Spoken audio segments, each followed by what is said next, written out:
Bonjour à tous. Cette vidéo est consacrée à la transformation d'une loco réveil. En effet, cette loco est un réveil que j'ai très peu utilisé et que j'ai entreposé avec d'autres objets que l'on a tendance à conserver.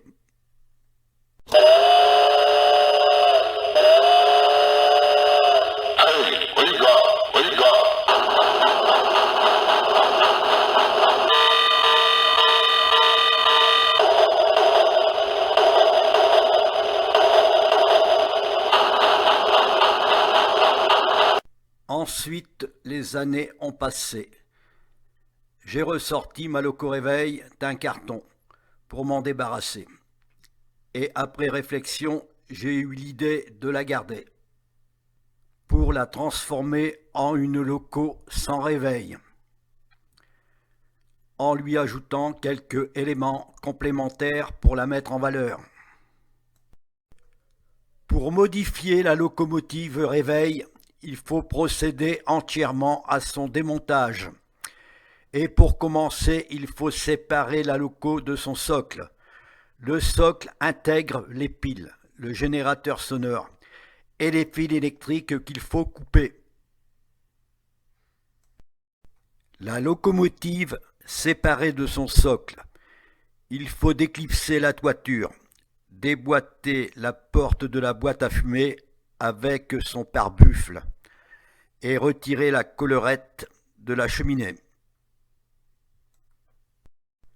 Ensuite, il faut retirer 3 vis pour séparer en 2 parties le corps de la locomotive, pour pouvoir retirer le réveil et déposer les 2 longerons qui forment le châssis de la loco. Les 2 longerons qui forment le châssis ont été dévissés et séparés du corps de la locomotive. Les petits trous sont fixés par des vis et les grandes roues sont moulées au longeron. Les bielles sont fixées aux grandes roues. Dépose des bielles avant de les passer à la peinture. L'ensemble des petites pièces attenantes à la loco ont été déposées avant de passer à la peinture. Après avoir retiré le réveil de sa cavité, j'ai découpé et ajusté la cabine de conduite, de telle façon à recevoir les nouvelles pièces qui vont la transformer.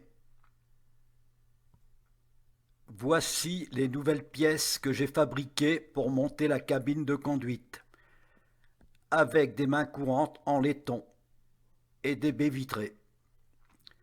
Les flancs latéraux de la cabine ont été réalisés à partir de morceaux de plastique. Et en complément, 2 réservoirs d'eau ont été réalisés à partir d'une boîte en plastique, car la loco réveil a été transformée en loco-tendère. Et comme tous les locaux-tendères, il faut une soute à charbon à coller à la loco. La soute est vissée sur la cabine de conduite. Elle sert aussi à maintenir les 2 parties qui forment le corps de la loco. La soute a été fabriquée à partir de morceaux de plastique.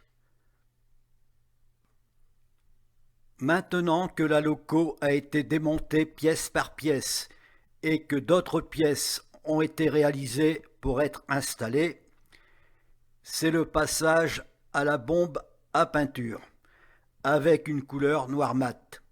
Voici le corps de la loco sous son aspect noir.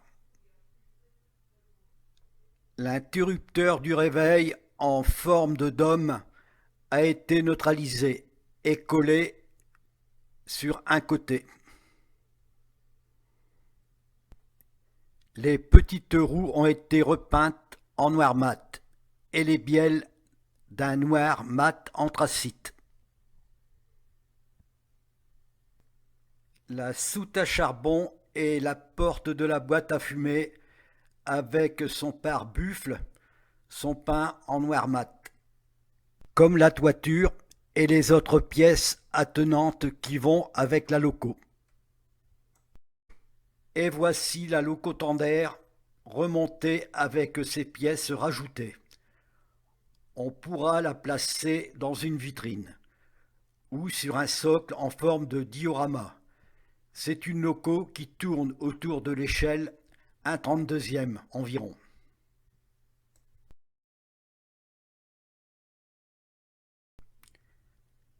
Un socle de démonstration a été réalisé pour installer la loco.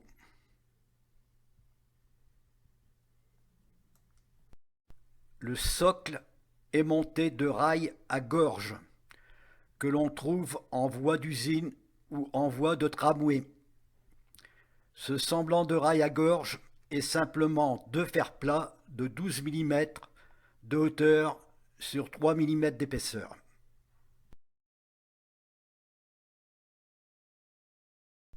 Le décor est un gravier de décoration collé. La colle est un mélange d'eau et de colle à bois.